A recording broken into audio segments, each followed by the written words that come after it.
خب، به نام خدا و سلام و درود خدمت همه برادران و دوستایی که ما را میبینند و پیگیری میکنند. امیدوارم همگی خوب و خوش و در یک روحیه خوب قرار داشته باشید. یک نواری سری دستی دارم، یک صحبت خیلی کوتاه دارم و میخوام زیر یک موضوع فکرهام بیان بکنم.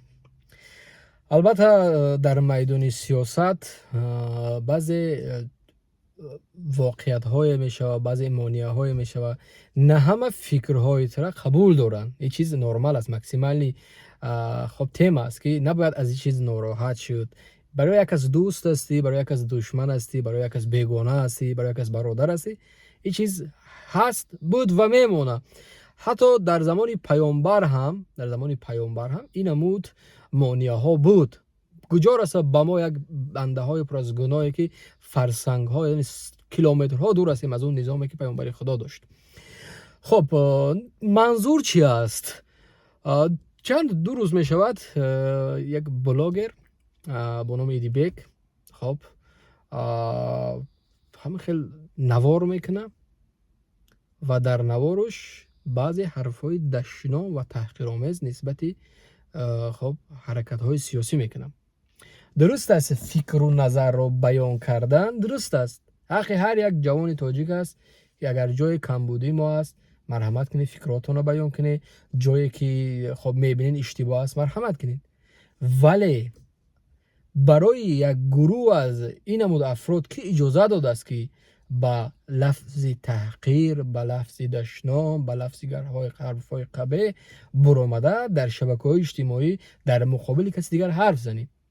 یکمی که نه رشته جوان مردی اجازت میتیه و نه همون مسائل دینی برای شما اجازت میتیه که شما ببرین پراست ببرین پدر لعنت، مادر لعنت، شما فلانین، شما بهمدانین. برای شما کی اجازت داده است؟ یک نفری که گویا میبرای چیکار میکنی؟ حقیقت رو میخوای در جامعه آشکار بکنی. یک نفر از این گویا برای خود دنبال حقیقتی، ولی یک بار به زبان کثیف خودت نظر که نه زن میمونی، نه خواهر میمونی، نه نمیدونم کودک میمونی، که جای تو حقیقت است؟ تو از کدام حقیقت میپوی حرف بزنی؟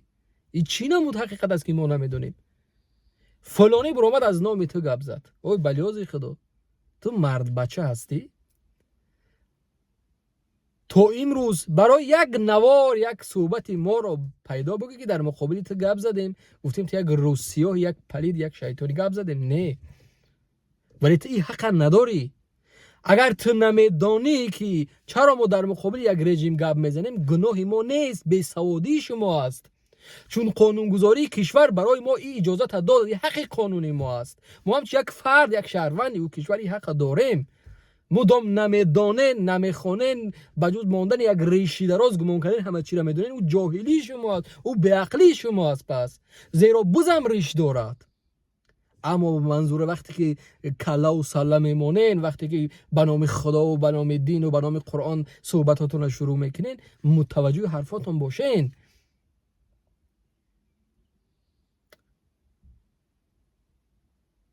دعوا دارین که ما مسلمان هستیم. اسماعیل جان براتون اسماعیل، از خرجه های بیمانه حرامخوری بلاگی رو حرف میزنی. اما یک بار نظر کن در سطح اسماعیل او کی هست و چی حق دارد که مخصوص برای یک بلاگر اگر بگذار او یک نفر باشه که نمبر 1 باشه در دنیا، ولی این حق قانونگذاری اجازت نمیتیه. پیشواز گرفتن مهمان خارجی در سطح پرزیدنت ها پروتکل مخصوص نوشته می شود که از کجا به کجا میره و کی پیشواز میگیره و چگونه پیشواز میگیره و چگونه گسیل میکنه. یعنی یک قانونی نوشته شده از این چیز. نمیدونم در سطح نویره پرزیدنت برای اینو قانونگذاری تاجیکستان که یک قانون جنگالیسم است اجازه داده است.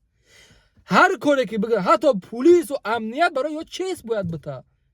تو انسان اگر باشی یک بار بگی ورق بزن مسائل دولتی را، حقوقی و نمیدونم سیاسی را که قانون این چیزا رد کرده است، منع کرده است. اسماعیل نه صدر اعظم است، نه وزیر است، نه مینیستر است که این حق داشته باشه. و در صد یک بلاگر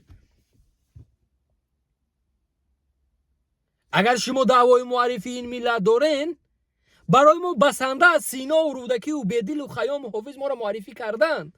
ولی فقط در سطح شما برای نوجوان مردم آمدین که این ملت پست و ذلیل کردین. اگر تو زمانی که رودکی هست شعر و غزل و نمیدونم حکایه و داستان هست، تو زمانی که سینا تیب هست، سینا زنده خواهد ماند در قلبه های انسان ها. تا زمانی که غزل و ربایی زنده است، خیام و بدیل زنده است. تا زمانی که اسلام هست بود و میمونه، امام اعظم و امام بخاری و ده ها تا بزرگای دین زنده میمونه و این ملت میشناسند. ولی تا زمانی که رژیم رحمانوف زنده هست، در سر قدرت هست، این ملت مثل اینمین نواری که میبینین، خواهرها و زنهای ملت میبرن چیکار میگن؟ در پیش 4 تا نمیدونم افراد خارجی میرقصه. دعوای شما چی است؟ ما یک ملتی فرهنگ دوست هستیم. و 10 سوالی است برای تو که تو آماده هستی که زن و خواهر و مادری تو پیش این همین نفرها برقصه؟ آماده ای؟ فرهنگ است دیگه. دعوای مهمون دوستی دارین، تو آماده ای که برای برقصن؟ فرض کردیم من یک نفر هستم که 50,000 آبونچی دارم، رفت و به خانه شما سفر کردم، تو آماده هستی که عزیزای تو برای پیش من برقصن؟ البته که نه. غرور و شجاعت جوانمردی اجازه نمیتیه. اما چرا ما دیدیم هر منطقه‌ای که رفتن زنها میبرن در مقابل اینا میرقصن؟ شما از دعوای چی؟ مردم مهمان دوست و مهمان نواز هستید. با میگم حق شما از برآمده ما را نمیدونم کمبودی های ما را حرف زدن، ولی برای خودتان اجازه نتین که به زن، به خواهر، به مادر دست درازی کنی. شجاعت و غرور جوانمردی این اجازه نمیتیه. اگر شجاعت و غرور و جوانمردی در قد و بست و ریشی دراز میشد، پس برای خرها باید چی میدادن؟ شجاعت و غرور و جوانمردی میدادن.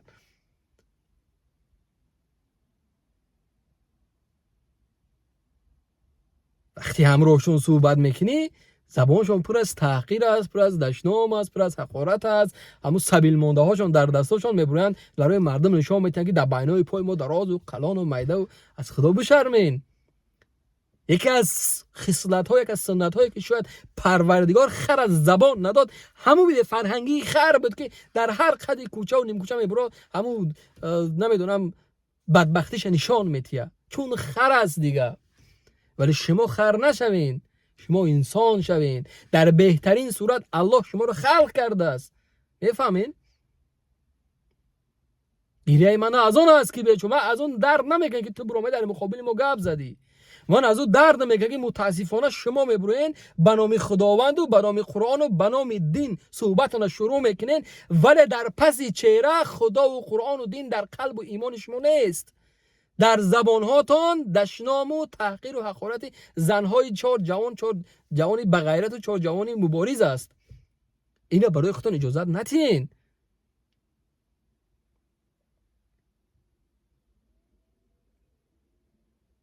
شما دعوای یاد چی است که ما شما رو شرمنده میکنیم. از ملاهای مسجد سر کرده تا حافظها و قاریها و بلاگرها و رقاصه ها و مینوش ها و قماندان ها و گنرال ها و نمیدونم پروفسورها برآمدن در این راه. کدام او موفق شدن؟ کدام او؟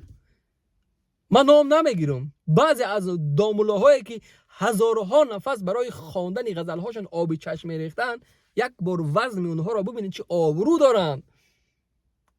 در مقابل دریا کسی ایستاد شده نمیتونه، بجاز از اونی که باید تو موسی باشی.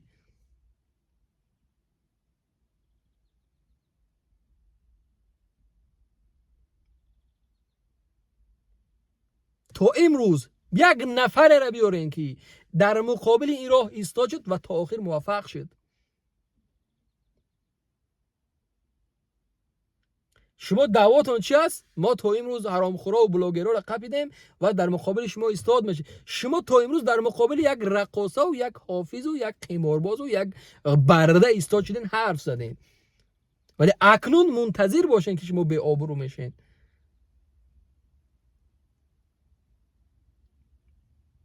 بهترین قیاس و خلاصه همون است که زیر حرفای شما نظر مردم چی است. این منطقی نیست که انا حرفای شما رو فقط طرفدارای شما میبرن ما رو دشنام میکنن. این منطقی نیست. فضای اطلاعاتی آزاد است، ده ها و صدها جوانی است که اصلا مرا قبول ندارن، ولی یک بار نظر بکن 99% مردم برای تو لعنت، نامرد، بوز، فروخته شده نوشته است. تو باید از او قیاس بکنی. بهترین آینه انمو مردمی است که تو را گوش میکنن. میفهمی؟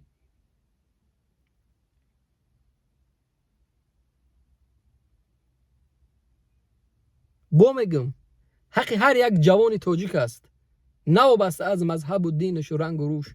برای در مقابل ما با دلایل، با اسناد، با نمیدونم هر چیزی که آماده دارین حرف بزنید، ولی دشنامو براتون اجازه ندین.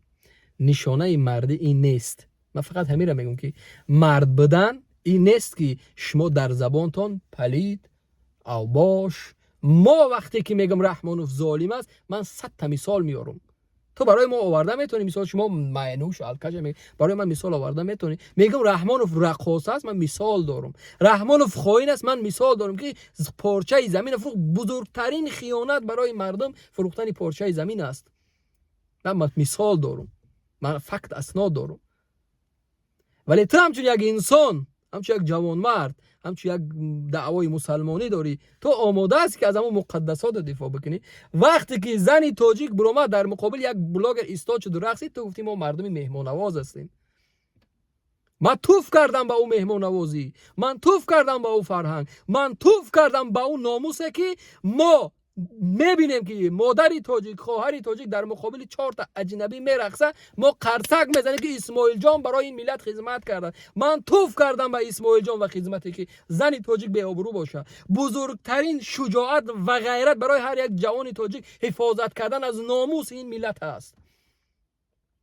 وقتی این ملت ناموس نداره، غیرت نداره، شجاعت نداره، پس انتظاری به آبروشایی باش. اگر ریش در زمین برسه، اگر سرت نمیدونم موهای سرت در کتفات برسه، زمانی که مادری تو، خواهری تو، زنی تو به آبرو، به عفت پس هر یک دنگ و دیوانه میبرو میرقصه، مطمئن باش که نه ریشت، نه موهای سرت، نه قلب، نه ایمانی تو یک مردی واقعی را نشان میده.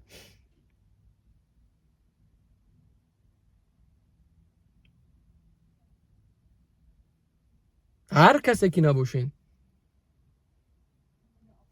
که نباشین برای خودتون اجازه نتین به تحقیر و به دشنام. دنیا به کسی نمیمونه. سلطنت ها، امپراتورها، خلافت ها، دولت های بزرگی که در سطح جهانی نام داشتن از بین رفتن. چی گمان کردین؟ متاسفانه امروز فضای سیاست خطا و پلیدی بعضی از کشورها سبب شد که شما گبزن شدین.